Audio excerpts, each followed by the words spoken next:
Assalamualaikum warahmatullahi wabarakatuh. Selamat malam semua. Ini kita akan ngobrol-ngobrol. Selamat malam yang di TikTok, yang di YouTube. Selamat malam semua. Mudah-mudahan sehat. Maaf, sedikit pilek, sedikit Pilek bosan. ya? Penyesuaian. Belum penyesuaian dengan dunia luar. Setelah lama tidak di luar. Gitu ya. Beda sekali nggak Tom udaranya? Tapi nanti ngobrolnya, tanyain nanti. Betul. Kita lihat dulu nih Tom, siapa aja yang pada join nih Tom. Ini wah dari mana-mana nih. Coba kita absen dulu nih. Ayo sebutin dari mana biar tahu. Selamat malam semuanya. Waduh, di mana nih? Sebutin dari kota mana?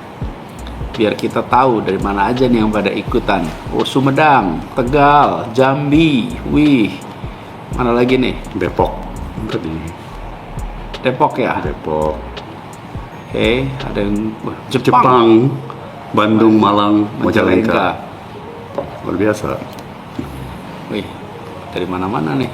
Asik. Solo, Bukit Tinggi, Surabaya, Bekasi, Aceh, Medan, Kaltara, Madura, Merauke, Sukabumi, Balikpapan, Sumbar, Bogor, Jogja, Lombok, Aceh, Serang, Garut.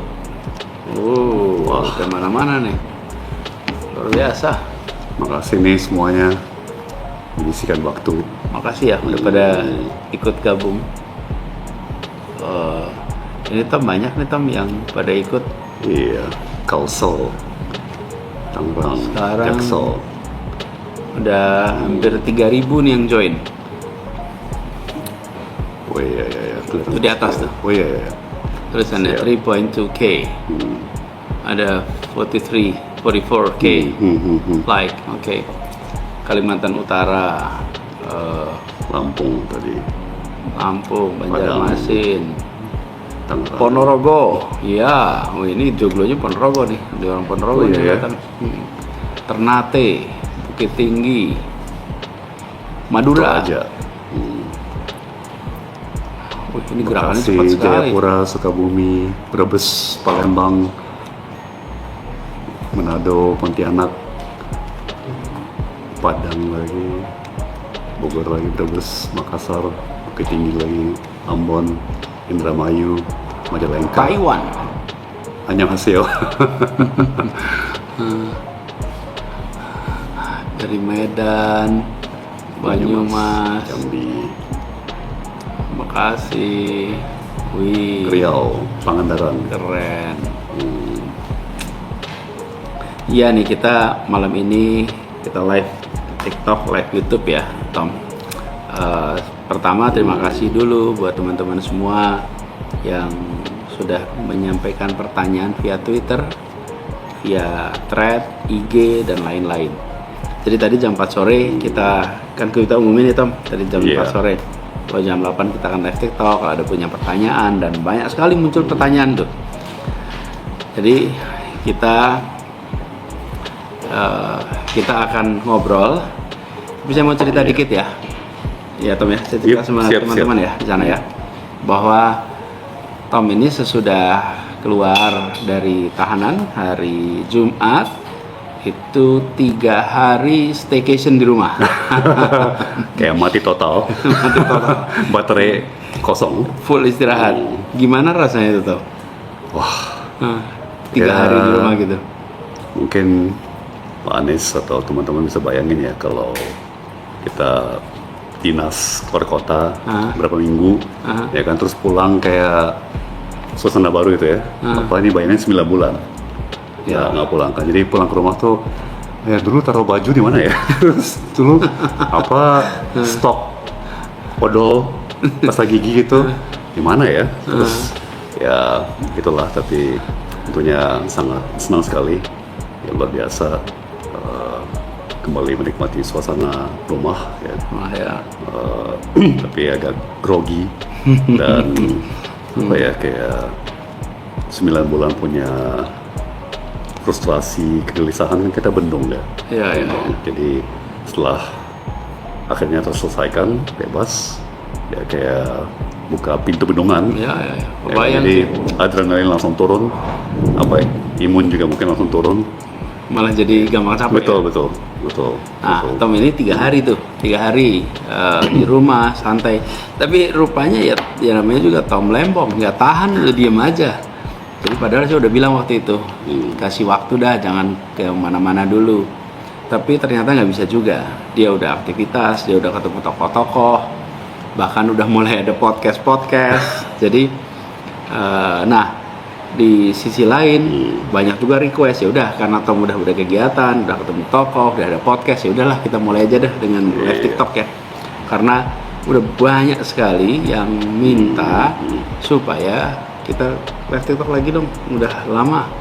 Iya nih. Jadi malam ini kita ngobrol sama-sama, sudah lama tidak nyapa dan sekarang senang sekali bisa ngobrol tanpa batasan, tanpa delay. Kalau biasanya kalau ngobrol sama Tom tuh harus pakai appointment, minta izin, formulir masukin. formulir. So Tom, it's nice to have you back. It's amazing to be back. Jadi alhamdulillah. Nggak bisa berkata-kata ya. Terima kasih for being strong. Terima kasih for tangguh, tabah, tahan, dan melewati yang berat-berat, melewati yang sulit-sulit, yang mungkin sebagian besar kita membayangkan pun nggak bisa, membayangkan pun akan sulit, menjalaninya tentu lebih susah lagi gitu ya. Jadi malam ini kita mau ngobrol-ngobrol dan mungkin Tom bisa mulai cerita, Tom. Siap. Kan yang paling banyak ceritanya sekarang Tom. Banyak cerita. Ya. Gimana? Mumpung masih fresh ya dalam memori. Ya. Gimana pengalaman ya, Tom? Mungkin begini. Mungkin cerita sedikit. Waktu pertama kali ditahan. Okay? Itu kan 29 Oktober. Betul, malam hari. Iya. Tom itu waktu itu pemeriksaan ketiga kan? Keempat. Nah, kita selalu ngikutin pemeriksaan berangkat pulang. Betul. Kali itu nggak pulang. Sore nggak ada kabar Tom keluar. Toto muncul berita konferensi pers. Ceritain Tom, apa yang dirasakan Tom pengalaman itu? Jadi sudah selesai pemeriksaan ya, di sore hari. Terus saya ditinggal dalam ruangan pemeriksaan mungkin 3 jam, 4 jam, dan nggak ada kabar. Jadi tinggal sendirian. Nggak ada kabar sih tuh. Nggak ada kabar sama sekali. Terus cuman ke toilet mungkin 2 kali. Kan di lantai ruangan pemeriksaan tidak boleh bawa alat komunikasi ya. Jadi HP disimpan di locker. Jadi juga nggak bisa komunikasi. Terus malam hari ya, saya juga udah kurang ingat ya jam berapa tuh, jam 7, jam 8, dan tiba-tiba ya petugas pejabat kembali ke ruang pemeriksaan bilang, menyampaikan ya setelah rapat pimpinan memutuskan untuk menyatakan Bapak tersangka, Bapak akan segera ditahan. Gitu. Ya karena kita udah tahu ini risiko politik. Yang istilah yang saya pakai ya selama ini, kaget nggak kaget kan. Jadi pasti shock. Seberapa siap pun kita itu memang kejadian itu udah pasti shock ya kan. Terus langsung dibacakan form yang standar ya kan. Berita acara penahanan, langsung didatangkan dokter biasaan untuk tes kesehatan. Dan kemudian juga disodorkan penasihat hukum dari biasaan. Jadi dia penasihat hukum yang belum pernah saya kenal, yang pernah saya temui, dan saya dikasih tahu bahwa ini rutin ya, ini biasa karena ini mendadak, tentunya saya belum siap. Soalnya Tom ketika datang tidak pernah bawa pengacara. Betul. Itu juga selalu yang jadi pertanyaan banyak orang, Tom. So, ketika habis ditangkap itu kan kita kontak dengan lawyer ya. Iya. Semuanya heran, kok bisa Tom berangkat nggak pakai pengacara? Apa itu Tom? Ya memang tidak ada masalah. Tidak merasa ada masalah ya kan. Saya berpikir saya dihadirkan untuk sebagai semacam narasumber atau saksi ya kan, menceritakan fakta-fakta 9 tahun yang lalu ya. Jadi nggak merasa bakal ditersangkakan. Betul. Memang pasti curiga, pasti ada feeling wah ini pasti ada risiko di bui ya kan, diciduk. Cuman kan ya kita berprasangka baik ya, kita mencoba untuk positive thinking. Jadi memang ke sana nggak bawa lawyer, nggak bawa siapa-siapa. Ya.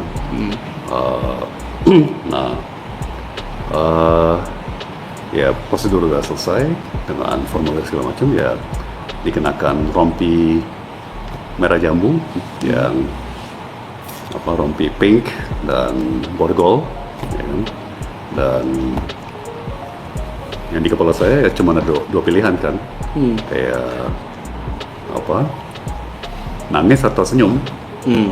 Ya, dan somehow entah kenapa ya pilihan yang ya sudah terlihat ke senyum. Ya. Dan saya pernah menyampaikan ya yang masuk di kepala saya, himbauan istri saya dengan Siska bahwa apapun yang terjadi selalu harus bersinar, terus bersinar, terus adem gitu ya. Jadi ya saya tahu bahwa dalam perkara lain mungkin begitu tersangka senyum bisa memicu reaksi negatif dari publik ya. Tapi sekali lagi entah kenapa itu yang menjadi pilihan ya, yang masuk di kepala saya. Dan malam itu juga diantarkan ke rumah tahanan di Kejaksaan Negeri Jakarta Selatan. Terusnya sarana tahanan yang agak kecil ya. Tempatnya gimana tuh? Di TB Simatupang di selatan, dan hanya satu koridor, 8 kamar, kapasitas total 14 orang, yang tergolong rumah tahanan yang cukup kecil ya.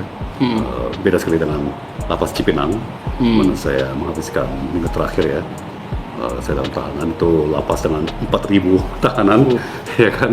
Ya, beda sekali ya, beda sekali rasanya. Sangat berbeda sekali. Nah, kalau suasananya gimana Tom pas lagi mulai proses? Kapan mulai merasa kalau dibilang nyaman tentu nggak nyaman gitu ya, mana ada ditahan itu nyaman gitu. Tapi apa terbiasa ya barangkali Tom sudah masuk itu gimana? Jadi yang sudah pasti terjadi, malam pertama itu sangat-sangat tidak nyaman. Nggak bisa tidur. Saya nggak pernah punya gejala lambung atau mah ya, tapi tiba-tiba asam lambung. Ya. Jadi meskipun saya mungkin terlihat tenang atau tegar bagaimana, mungkin secara psikologis ya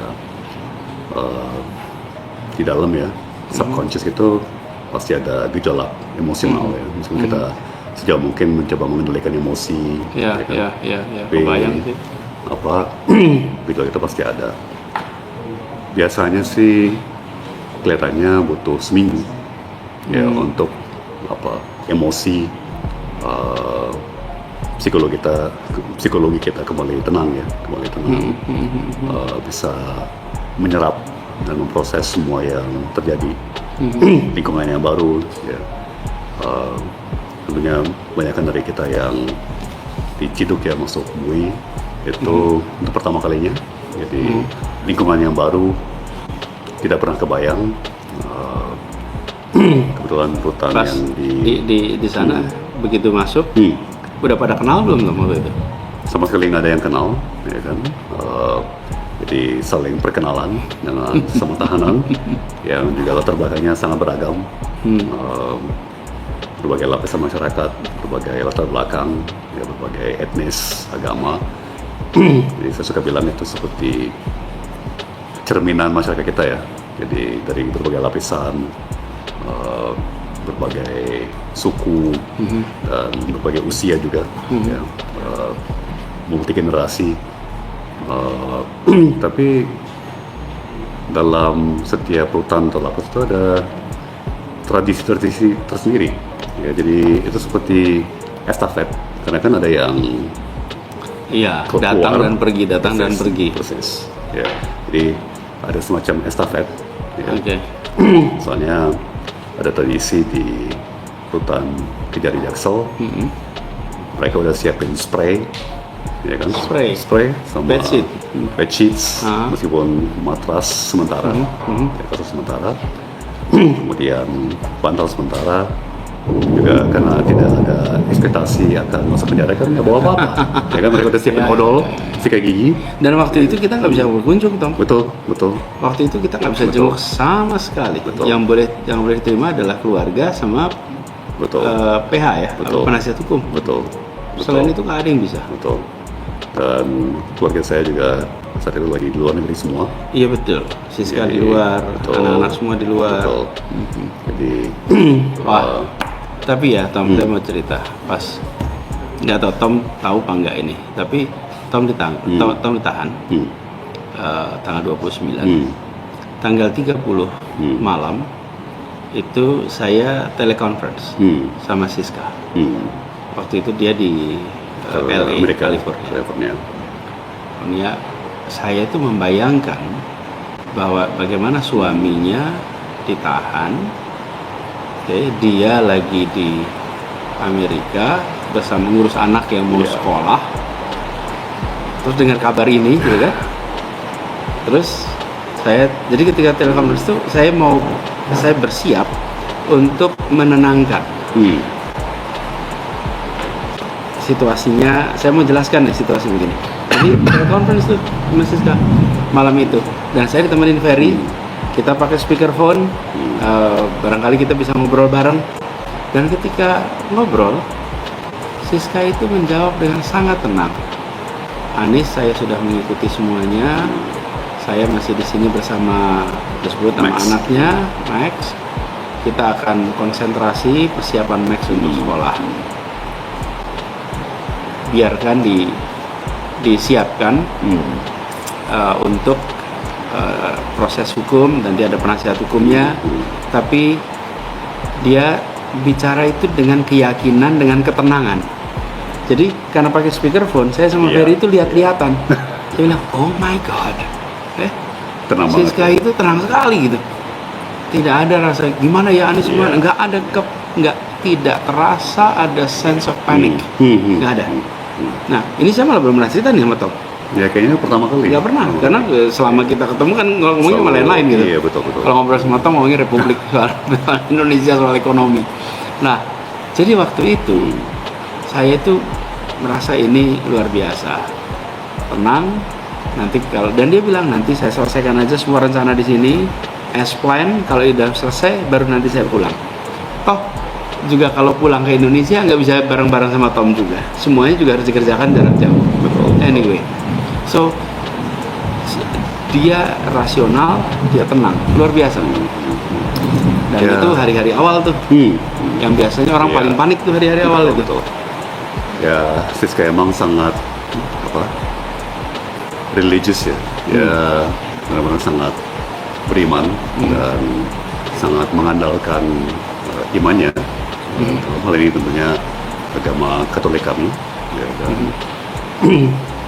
usia kami semakin kesana ya, semakin ke arah rohani, jadi udah sepenuhnya mempercayakan, ya kan? Dan seperti saya pernah share ya, Siska yang ngajarin saya, semua itu pasti rencana Tuhan, rencana Tuhan itu selalu sempurna. Jadi, luar biasa. Itu keyakinan dia banget. Luar biasa. Malah saya diajarin sama dia dan saya belajarnya belakangan nih.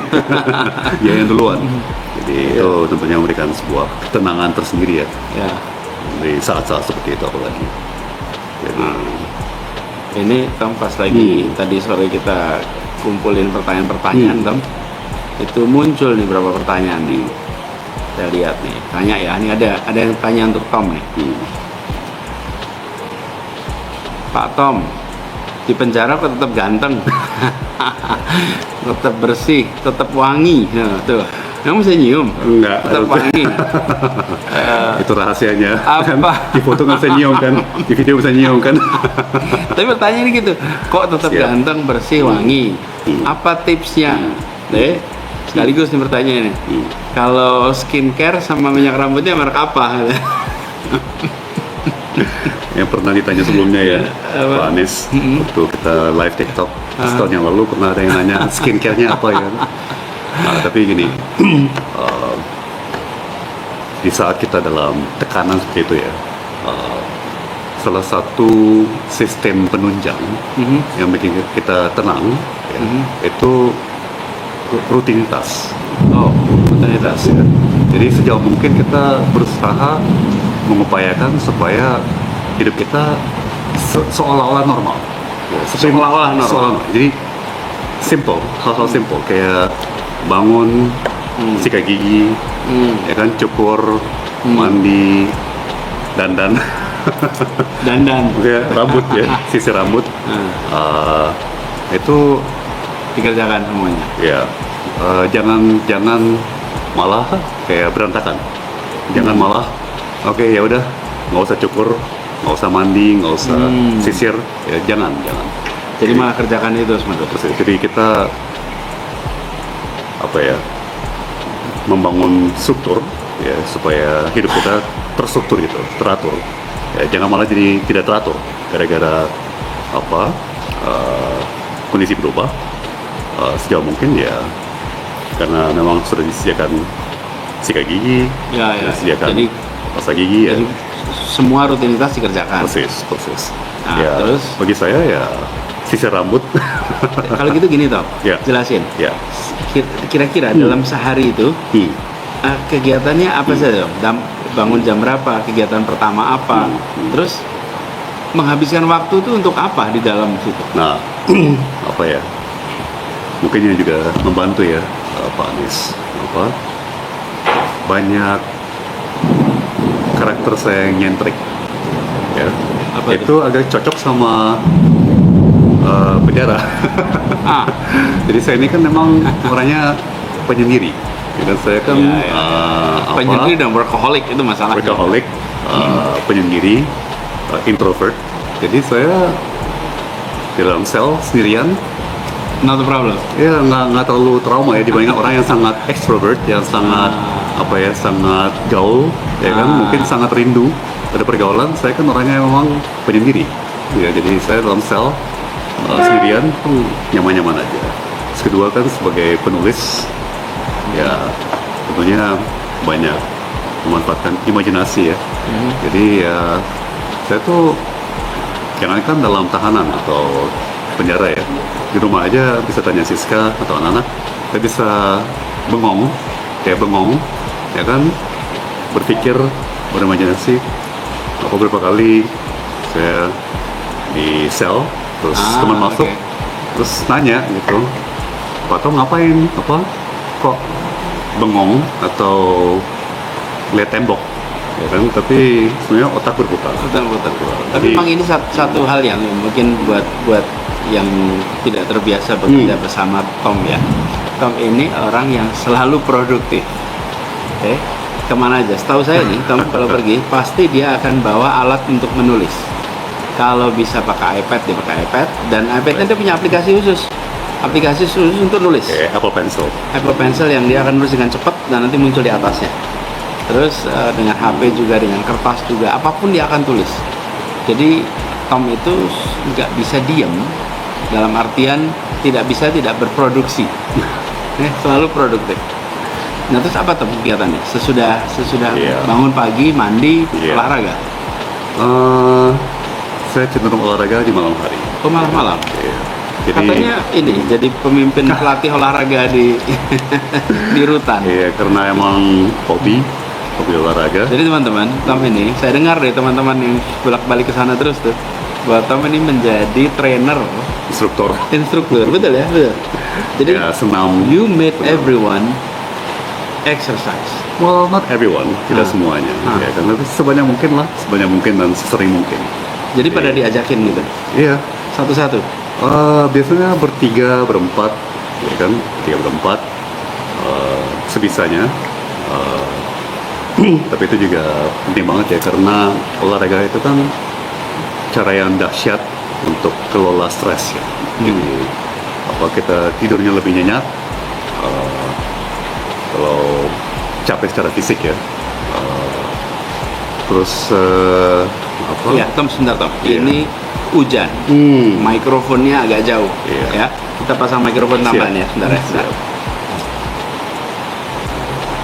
Atau Ini dipindahin? mikrofon tambahan nih. Iya, Bang. Oh. Taruh aja. Oke. Oke, ini.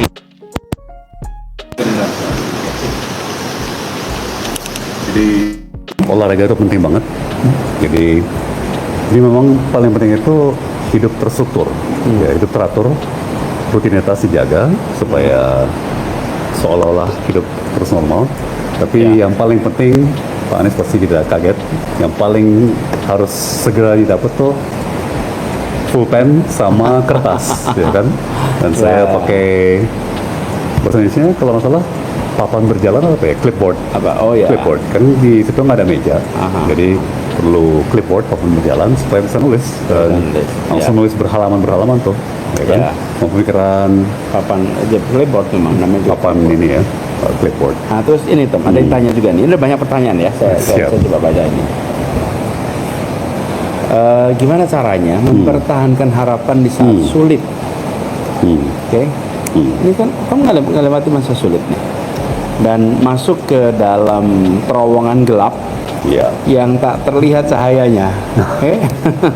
Jadi kalau terowongan kelihatan ada cahayanya itu kelihatan nanti kita akan sampai ujung tuh. Tapi kalau ini masuk terowongan gelap yang gelap gitu, nggak ada cahaya di ujung. Gimana mempertahankan positif, optimis, hopeful? Coba jelasin Tom. Mungkin yang paling orang bisa relate ya, orang paling bisa langsung nangkap tentunya pertama kita kembali kepada iman dan agama, ya. Dan jelas hampir semua orang yang masuk ke dalam tahanan itu pasti banyak berdoa, ya mungkin kita diuntungkan ya, Pak Anies karena dengan usia dan pengalaman kita udah sering kali juga, ya kan, masuk ke jurang, menghadapi situasi yang katanya genting sekali atau sangat gelap gitu. Tapi ya benar banget yang orang bilang, semua badai akan berlalu, ya kan? Segelap-gelapnya sebuah situasi, ya kan, tidak akan terus, ya kan? Itu ada keyakinan. Walaupun gelap, pasti akan ada terang. Walaupun suram, pasti ada jalan keluar. Gitu ya, kira-kira. Yakin. Ya juga dari data dan pengalaman kan, karena dalam hidup kita juga pernah mengalami tragedi atau masa-masa gelap, tapi cahaya sinar selalu kembali, ya kan? Tidak ada malam yang tidak disusul oleh matahari terbit. Matahari terbit, ya. Ya kita akhirnya. Terus ada pertanyaan nih Tom, gimana mengkomunikasikan kekhawatiran pada keluarga? Harus lewat surat, ya kan? Harus lewat tertulis melalui Tom, PH. Nulis surat. Nulis pesan singkat, ya. Kalau PH itu ketemu berapa kali seminggu tuh? Syukur penasihat hukum langsung esok harinya kan? Ya, sesudah itu berapa? Itu kalau di Kejar Jaksel Senin, Rabu, Jumat. 3 kali seminggu. 3 kali seminggu boleh kunjungan oleh keluarga inti yang Pak Anies bilang tadi, atau oleh PH atau penasihat hukum ya. Kalau di Cipinang itu Senin sampai Kamis, jadi 4 hari per minggu. Sama juga keluarga inti sama penasihat hukum sedikit lebih leluasa ya kalau di lapas dibandingkan dengan rutan. Bahkan di luar keluarga inti sebenarnya boleh ya. Boleh. Cuman apa ya, balik lagi saya penyendiri dan Tapi ini pengalaman saya mau cerita dikit nih pas ketemu Tom. Waktu saya jenguk Tom pertama kali, terus saya begitu datang, saya salaman, kita pelukan. Pada saat pelukan itu saya merasakan bahwa otot pundak, lengan itu kuat sekali. Jadi komentar saya, oh Tom, my God, your muscle is so strong. Dan tahu jawabnya apa? My mental is even stronger. ya. Ingat gak waktu itu? Ya, Dia bilang bercanda. apa? Ya fisiknya kuat, ototnya kuat. Tapi sebetulnya mental saya jauh lebih kuat. Waduh, ini Ya. baru obrolan pertama udah luar biasa. Tapi ini ada yang tanya lagi nih. Tolong dong review makanan di penjara.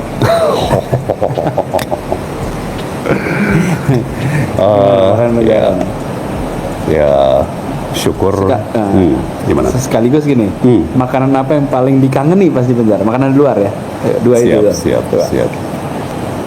Ya syukur di Kejari Jaksel maupun di Rutan Cipinang ya, yang hal-hal mendasar seperti kebersihan, sanitasi, makan itu cukup baik. Itu wajib saya akui, wajib saya sampaikan ya. Itu manajemennya cukup tertib dan benar lah ya. Jadi tidak ada yang tidak layak gitu ya, yang benar-benar sangat tidak layak. Itu tidak seperti itu. Makanan layak ya, meskipun sederhana, tapi bahkan cukup bervariasi. Jadi, apa makanan yang paling berkesan di dalam penjara, Tom? satu masalahnya itu emang monoton, sangat monoton. Setiap hari itu sama terus. Meskipun ada variasi, ya sayurnya bervariasi, lauknya bervariasi, tapi selalu tentunya makanan ya gitu-gitu aja. Ya kan? Oke, bayang. Nah kalau pas lagi di dalam, yang paling kepengen dimakan apa? Dari luar? Yang paling dikangenin makanan apa?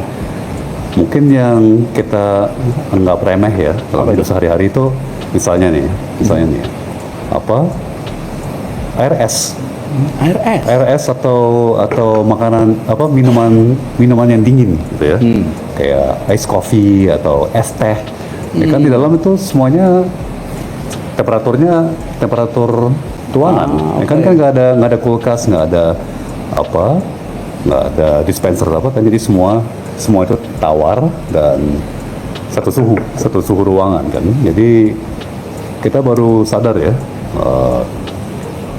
betapa nikmatnya punya kulkas, betapa nikmatnya bisa punya es batu. Itu juga. Jadi kan? pas keluar, apa yang pertama kali mau dicobain?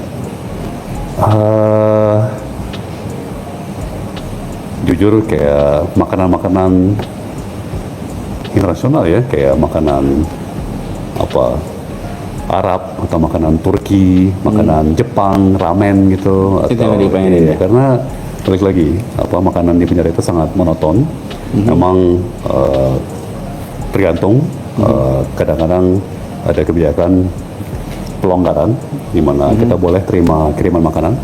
Ya, jadi keluarga bahkan penasihat hukum kadang-kadang bawain makanan.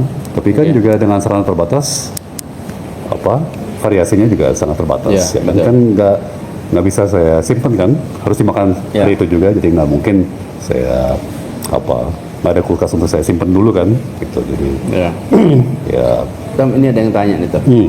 Ini dari teman-teman yang ikut live TikTok nih. Waktu di pengadilan, Tom praktekin makan gula. Ya kan? Tanya nih, seret nggak habis itu, Tom? Seret banget. Jujur. Seret banget. Makannya banyak sekali. Iya, 1 sendok makan tuh. Ini saya sambil liatin pertanyaan-pertanyaan ya. Ini saya liatin HP ini karena pertanyaannya dikumpulin di sini. Dan malamnya sakit gigi. Ya kan, mana pernah kita 1 sendok gula begitu kan? Itu dia. Nggak pernah kan, jadi malamnya sakit gigi. Tapi ya habis kumur terus sikat gigi udah oke sih, tapi ya itu supaya lebih ilustratif kan. Kalau enggak sidang membosankan banget kan. Tom, ada lagi nih Tom. Berapa kali dalam satu hari mikirin Pak Anies? Mikirin lumayan. Indonesia ada sih, mikirin Indonesia. Lumayan. Ya. Saya mau ceritain juga sama teman-teman. Apa sih yang terjadi gitu kalau saya berkunjung ketemu Tom? Kalau kita berkunjung Tom, dia nggak akan cerita soal perkaranya, dia nggak akan cerita soal perdebatannya tentang sidang. Yang dibahas adalah bagaimana ekonomi global, bagaimana ekonomi Indonesia, apa-apa saja yang harus dikerjakan. Jadi kalau berkunjung menjenguk Tom itu seperti kita ketemu, ngopi, diskusi soal kebangsaan kita, soal masalah besar kita. Jadi buat teman-teman jangan membayangkan nih seperti sekedar mikirin satu orang, dua orang, enggak. Ini sama sekali beda sekali, teman-teman. Betul nggak, Tom? Sangat benar. Dan ya mungkin udah kebiasaannya Pak Anies, karena kita kan juga biasanya sibuk ngomongnya itu ya, kita agak obsesi dengan negara. Jadi sekali lagi balik ke yang tadi saya bilang, kita berusaha sejauh mungkin hidup normal, ya kan? Jadi pola-pola normal, jangan perbolehkan diri, jangan membiarkan diri untuk berantakan. Jangan berubah pola hidup. Pokoknya tetap teratur. Ya seolah yang berubah hanya tempat tinggal aja, ya kan? Yang lainnya sejauh mungkin kita pertahankan, tidak berubah. Apa yang menjadi topik diskusi, ya kan? Kebiasaan olahraga, membaca, menulis, semua itu ya memang udah pasti hobi tertentu tidak terjangkau. Ya misalnya saya kan suka musik, namanya nggak ada sarana untuk menikmati musik, ya kan? Jadi tadi Pak Anies tanya begitu pulang apa yang langsung ya musik yang paling gila. Karena baru sadar juga kita kayak meremehkan kita selalu bawa HP dengan Spotify atau YouTube Music atau terus bawa headset atau ada speaker atau selalu ada musik di dalam tahanan itu sunyi, sunyi, ya kan? Tom, ini ada yang komentar nih, saya baca ya di YouTube nih. Pak, duduknya kok mepet, coba agak geser. Oh ya. Enggak, ini. Nah, kalau buat yang di YouTube kelihatannya seperti kita mepet. Kenapa? Karena kita ini bersamaan dengan live TikTok. Nah, yang live TikTok itu posisinya vertikal. Jadi kalau kita agak renggang bisa nggak masuk setengah muka Pak Anies, setengah muka saya. Tolong buat teman-teman supaya dimaklumi. Jadi kita nih begini nih bukan soal mesra sama nggak mesra nih. Ini soal ruangnya pakainya portrait untuk TikTok. Terus ada juga Tom nih. Ada yang tanya nih. Sebentar. Ini soalnya banyak yang tanya Tom. Sebentar ya, saya liatin sebentar Tom. Apa yang diambilin nih, bentar. Oh Tom, apakah berencana menuliskan pengalaman di penjara dan di persidangan untuk jadi buku? Tekanan banyak sekali termasuk dari istri. Siska juga, wah ini harus nulis. Apalagi saya penulis kan. Jadi memang rasanya wajib ya. Dan hidup dalam tahanan atau dalam lapas itu kan tidak dialami banyak orang ya, dan mungkin saya bisa sharing ya perspektif. Ya, dan barangkali Tom itu bisa menceritakan ini, Tom. Itu menulisnya juga dengan kepala tegak, Tom. Right. Kepala tegak. Kenapa? Hakim aja bilang nggak ada mansreanya. Hakimnya bilang nggak ada mansrea. Kira niat jahat. Jadi dan di pengadilan pun semuanya menyaksikan ada banyak masalah. Bahkan tokoh-tokoh anti korupsi, bahkan penyidik KPK, mantan penyidik KPK itu bikin podcast membahas kekeliruan putusan. Jadi kalau nanti Tom menuliskan soal pengalaman ditahan, itu tidak perlu apologetik tentang mengapa ditahannya. Kenapa dunia udah tahu? Bahkan Tom satu-satunya yang dapat abolisi. Jadi saya juga mau dorong nih, Tom perlunya nulis. Thank you. Ya, mungkin saya bisa bawa perspektif yang unik ya, agak objektif mengenai hidup dalam penjara. Dan itu ya pasti ada penjahat yang beneran ya, yang memang melakukan tindak pidana. Tapi juga banyak yang hemat pribadi saya tidak bersalah ya. Atau Tom, ya. perlakuannya tidak proporsional, ya. Jadi hanya perkara remeh-temeh kok dapat vonis penjara sampai 4 tahun, 7 tahun. Jadi ya karena saya emang enteng gitu ya terkait perkara diri saya jadi sangat perhatian ya, memperhatikan yang lain-lain. Mungkin ini tema tersendiri itu nanti kita berbahas. Terus ada lagi pertanyaan nih. Apa masih tetap ingin terjun di politik? Rasanya garis tangan saya ya, udah nasib dan terasa melalui panggilan. Itu suara dari hati, suara nurani emang ke arah situ ya, dan juga bahkan kembali ke momen ya saat-saat saya ditahan dan saat saya di penjara, di rutan lapas, saat saya di persidangan. Pesan saya tuh semua tahapan-tahapan karir saya mempersiapkan saya untuk ini. Seolah-olah semua pengalaman, semua tahapan karir itu mempersiapkan saya untuk ini. Untuk menghadapi situasi misalnya seperti ini. Dalam pekerjaan saya di bidang keuangan, ya, sebagai bankir ya, sebagai pengelola investasi, itu kan sangat banyak kontrak yang tebal-tebal. Jadi saya udah terbiasa baca kontrak ratusan halaman, ya kan, terus saya coret-coret, ya kan, ini kalimatnya nggak pas nih, ya kan. Terus kan saya mengerti sekurang-kurangnya yang namanya corporate law, ya, hukum korporasi, ya kan. Jadi saya agak ngerti hukum, terus pernah di kabinet, ya kan, pernah ngerti regulasi kebijakan, ya kan. Jadi saya tahu lah birokrasi yang tertib atau rapi seperti apa, ya kan. Sehingga saat saya diperiksa, ya kan, saat kita diskusi dengan penasihat hukum, ya saya ngerti hukum, ngerti kebijakan, ya kan, ngerti bisnis perekonomian, ya kan. Ya terima kasih Pak Anies ngajak saya untuk terjun ke politik elektoral ya. Jadi saya kan harus belajar ngomong, ya kan, harus belajar komunikasi. Jadi ada yang tanya ini dan kaitannya sama itu tuh. Ada yang tanyanya gini, sebentar saya lihat nih pertanyaannya. Tadi mana sih pertanyaannya? Tom, menyesal nggak berteman sama Anies?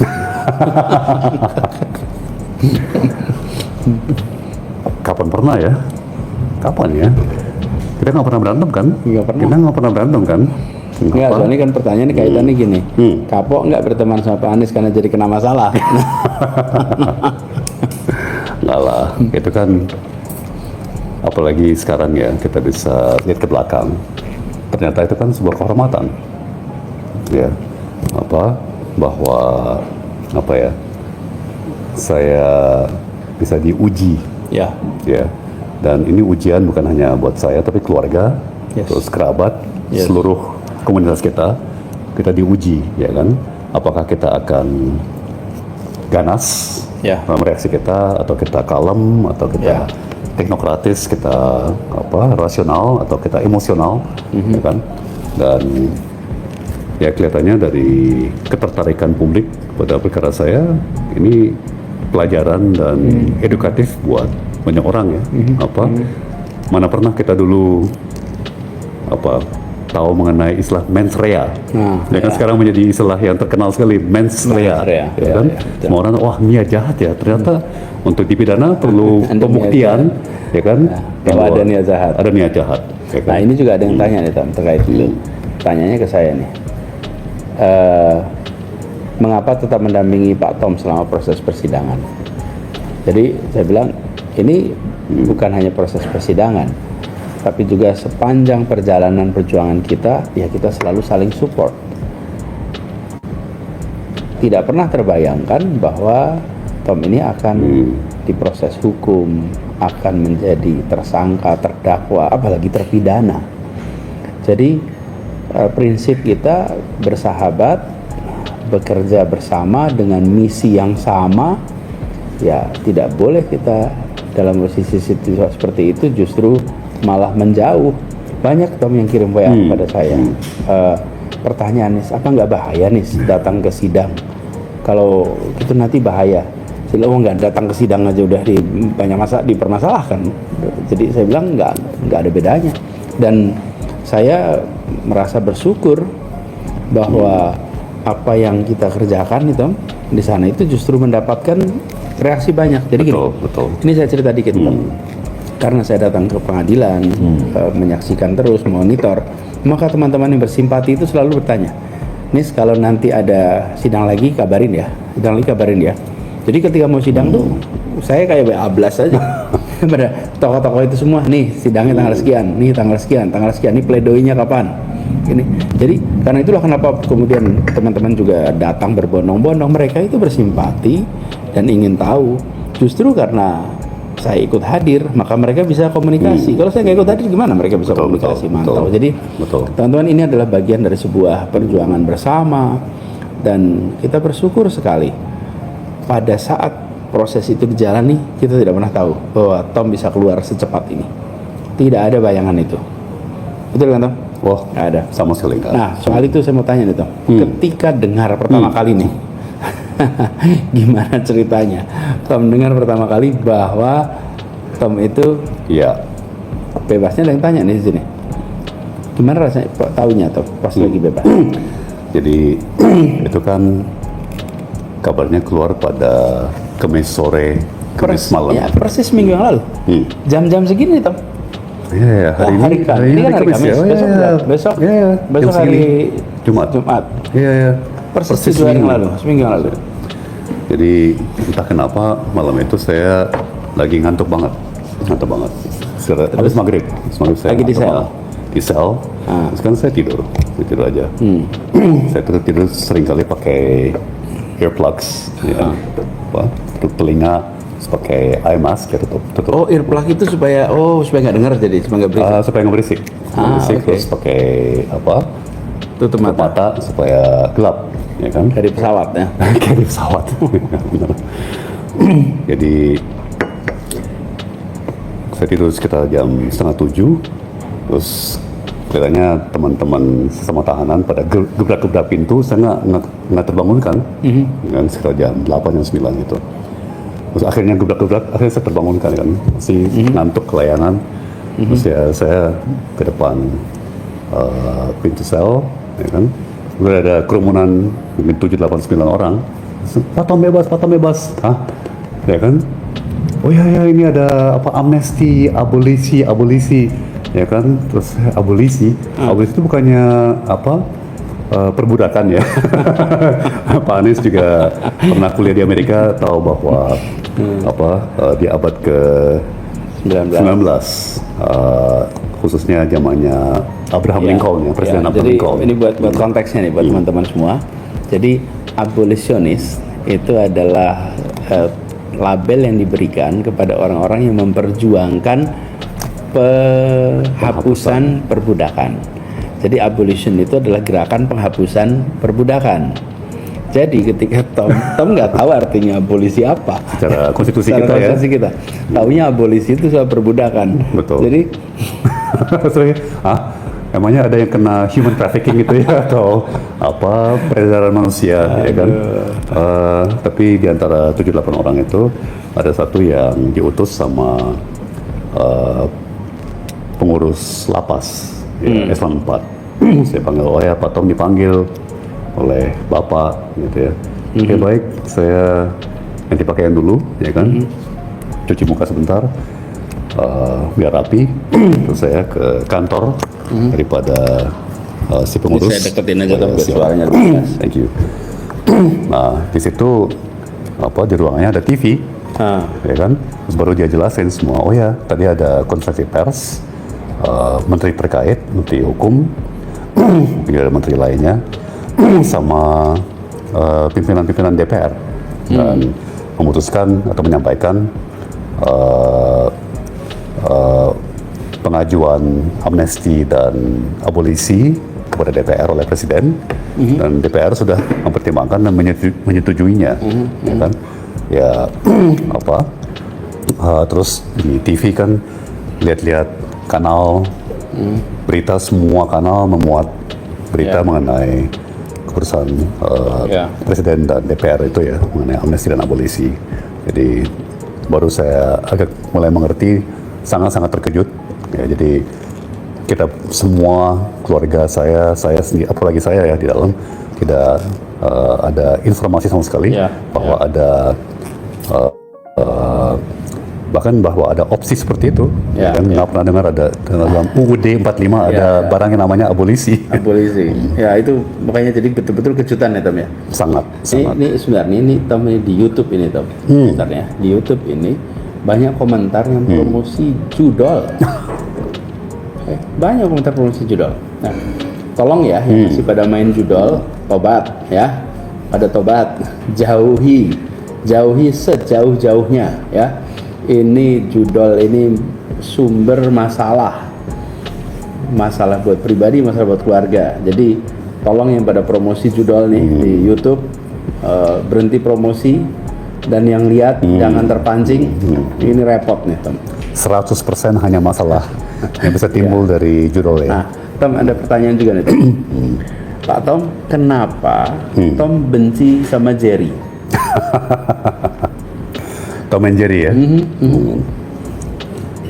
Mungkin karena Jerry selalu mengambil barang yang bukan bagiannya, yang bukan haknya. Jadi, karena Jerry suka mencuri gitu ya. Karena Jerry suka mencuri. Kayaknya ya, kan si kucingnya Tom selalu coba nangkap ya, mencoba ini. Nah, ada juga yang tanya gini. Kenapa Bapak berdua tidak berkarya di luar negeri aja sih? Gimana? Kayaknya tali darah ya dari, apalagi Pak Anies kan kakeknya diplomat yang berhasil meraih pengakuan Republik pertama kalinya. Kita semua sama-sama mencintai Republik ini. Dan gimana? Cinta itu tidak rasional ya, tidak hanya rasional, bisa rasional, tapi juga hati. Tapi yang saya belajar juga di tahanan ya, Pak Anies, ada otak, ada hati, terus ada jiwa. Ya, dan saya baru sadar setelah hidup yang sangat intelektual ya, otak itu mungkin bagian paling kecil, ya kan, hati lebih besar, tapi jiwa itu sangat-sangat besar. Ya. Dan nggak tahu ya, kayaknya dalam jiwa kita nggak pernah kebayang ya, meninggalkan tanah air tuh kayak itu udah jiwa raga apa ya? Dipikirkan pun enggak. Iya. Kepikir aja enggak. Jadi kalau ada yang tanya itu malah kita kepikir aja nggak pernah terbayangkan untuk meninggalkan. Jadi terbayang aja tidak, apalagi merencanakan, nggak pernah. Dan kenapa? Dan satu lagi, cinta itu bukan kata sifat. Cinta itu bukan kata benda. Cinta itu kata kerja. Karena itu kerjakanlah cinta itu. Kerjakanlah, duit gitu. Karena itulah yang kemudian membuat cinta itu tumbuh. Konkret. Cinta itu berkembang, dan cinta itu kemudian menjadi kenyataan. Betul. Karena kecintaan itu. Jadi dan kebetulan kami berdua pernah merasakan belajar di luar. Dan ketika kita belajar di luar, jauh dari Indonesia, itu justru perasaan cinta pada Indonesia itu makin tumbuh besar. Banget. Menyanyikan Indonesia Raya di tanah air rasanya beda sekali dengan menyanyikan Indonesia Raya di tanah asing. Ketika menyanyikan Indonesia di tanah asing, pada saat itu bulu kuduk kita itu berdiri. Ada rasa haru yang luar biasa ketika Indonesia Raya dinyanyikan di tanah asing. kalau di tanah air seperti biasanya ke Indonesia Raya. Dan kalau kita mau tahu bentuk rumah, ya keluar dari rumahnya. Kalau kita keluar rumah, kita tahu bentuk rumah kita. Iya, iya. Jadi lihat dari luar ya. Iya, lihat dari luar. Saya ingin jadi lebih tahu tentang Indonesia, jadi lebih mengerti tentang Indonesia. Justru apa? Ketika dibawa keluar tuh, ketika dibawa keluar melihat ke dalam, dan itu kemudian berujung pada apa? Harus merasa tanggung jawab untuk pulang. Mari kita teruskan berbuat sesuatu untuk Indonesia. Jadi itu sih pengalaman kita ya. Tom, how's your experience? Setuju. Dan kita sangat beruntung ya karena Indonesia itu emang indah. Ya benar-benar indah. Termasuk misalnya apa ya, lagu Indonesia Raya dibandingkan dengan lagu nasional negara lainnya ya. Itu melodis betul itu ya. Apalagi kalau disusun dalam bentuk orkestra gitu dibandingkan dengan banyak lagu nasional lainnya. Lagu nasional lainnya kan kadang-kadang kayak militaristis gitu ya. Kayak dari zaman kemiliteran gitu ya. Seperti imperial dan kita tidak ada sedikit pun dari lagu kebangsaan kita yang memuji orang, yang memuji pribadi. Yang dipuji adalah negerinya, ya kan? Jadi bukan raja, ratu, atau apa ya? Ya itu betul. Genial. Nah, saya lihat ini Tom, sebentar. Ada lagi pertanyaan nih.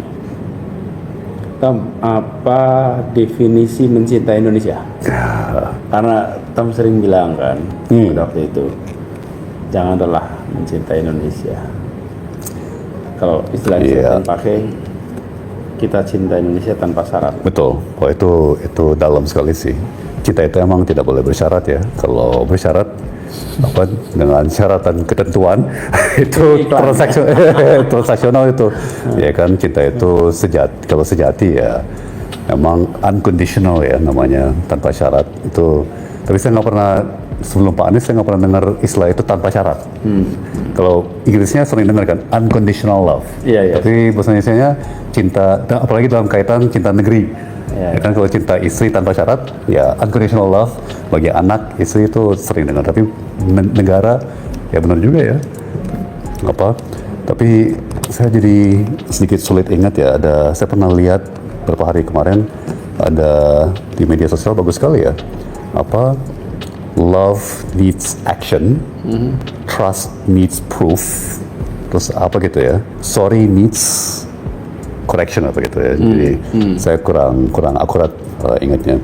Tapi ya betul yang tadi Pak Anies bilang, cinta itu harus nyata, kan harus konkret, harus nggak bisa cuman berkata-kata ya. Dalam bahasa Inggris atau Amerika gitu ada istilah talk is cheap.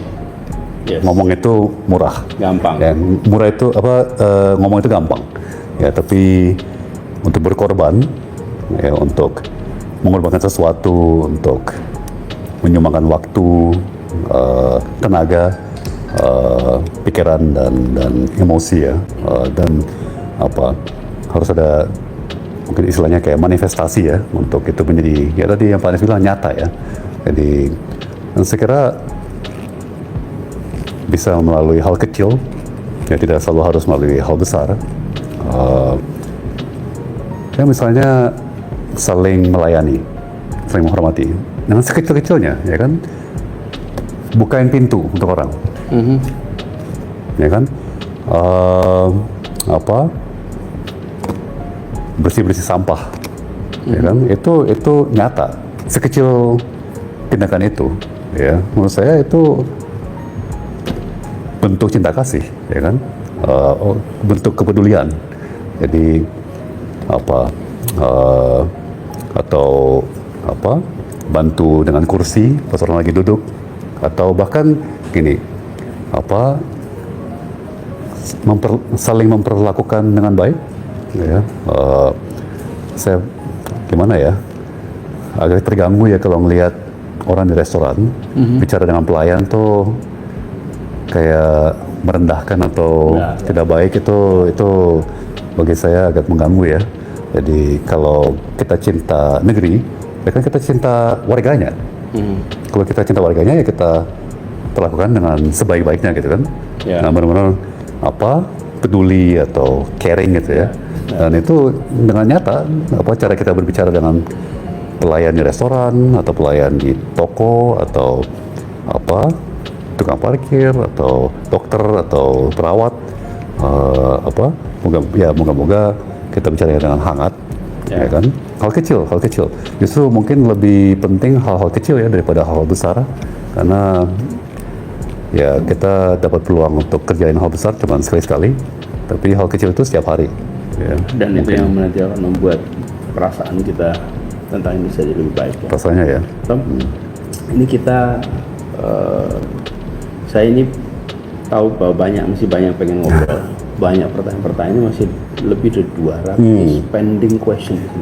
Pertanyaan-pertanyaan yang sudah muncul tapi belum sempat kita respon. Ada lebih dari 200 nih yang sekarang ini muncul. Tapi di sisi lain, kita nggak ingin Tom itu lelah. Ini hari-hari awal dia di luar. Mungkin ini malam ke-7 ya. Malam ke-7 tapi malam yang keluarnya paling malam nih. Oh ya. Biasanya udah pulang, jadi nggak usah lama-lama, kita mau wrap up ini ya sebentar lagi. Nah, kemudian tanya sama Tom nih, Tom, udah cukur rambut belum? Lucunya dengan gaya rambut kayak gini, seringkali nggak ketahuan. Ya, apakah saya udah cukur atau belum? Itu suatu trik lagi.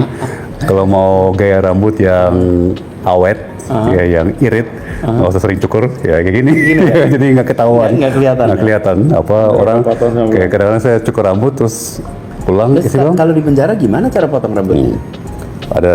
Ada sistemnya. Jadi karena dikejar Jaksel, rutanya sangat kecil, hanya 14 orang. Didatangkan tukang cukur setiap 3 minggu. Ya kan? Nah kalau di lapas itu seringkali ada seperti ekonomi internalnya, karena bisa bayangkan 4.000 penghuni itu seperti kota kecil. Jadi udah pasti ada aja yang punya keterampilan cukur rambut, kan? Ada aja ya yang punya keterampilan masak, dan ada aja yang punya keterampilan jadi pelatih olahraga, instruktur olahraga. Dan kita seperti dagang, ya kan? Oke, saya bisa pimpin kelas olahraga, ya kan, senam. Orang lain bisa cukurin rambut, ya kan? Jadi ya hebatnya akhirnya kita di dalam pun saling melayani, ya kan? Karena pasti dalam komunitas 4.000 warga itu semua keperluan pasti ada yang punya keterampilan itu, ya kan? Bahkan gitu. Iya, segede itu, ya itu udah kayak kota kecil. Ya. Jadi kebayang sih. Syukur. Teman-teman, ini kita mau akhiri. Tom nih sudah kita tutup ya, udah sejam lebih. Tapi ini Tom ya, ini kalau kita akhiri tanpa ada penutup dari Tom, akan banyak yang protes. Apa penutupnya? Itu penutupnya itu tulisan itu. Azusi buat penutupannya bilang roar dong. Nih, jadi siap. Tom ngomong, lihat kamera dong, lihat kamera. Tuh. Sekarang ini permintaan dari begitu banyak orang nih. Tom ngomong kamera bilang apa? Roar. Gimana? Roar. Oke, terima kasih semuanya. Thank you, terima kasih Tom. Terima kasih Pak Anies. Sudah mengikuti. Ini obrolan santai aja pertama sejam. Terima kasih sudah ikut. Terima kasih sudah menulis. Itu di luar situ masih banyak lihat 200 new messages. Ini yang belum terjawab, yang belum terespon. Insyaallah nanti kita akan bikin lagi, kapan-kapan kita sambung lagi. Siap. Terima kasih buat semuanya. Doakan Tom selalu sehat, kita semua sehat, dan kita juga Pak Anies juga tolong doain Pak Anies. Sama-sama, ya kan? Saling mendoakan. Makasih semuanya. Selamat malam. Assalamualaikum.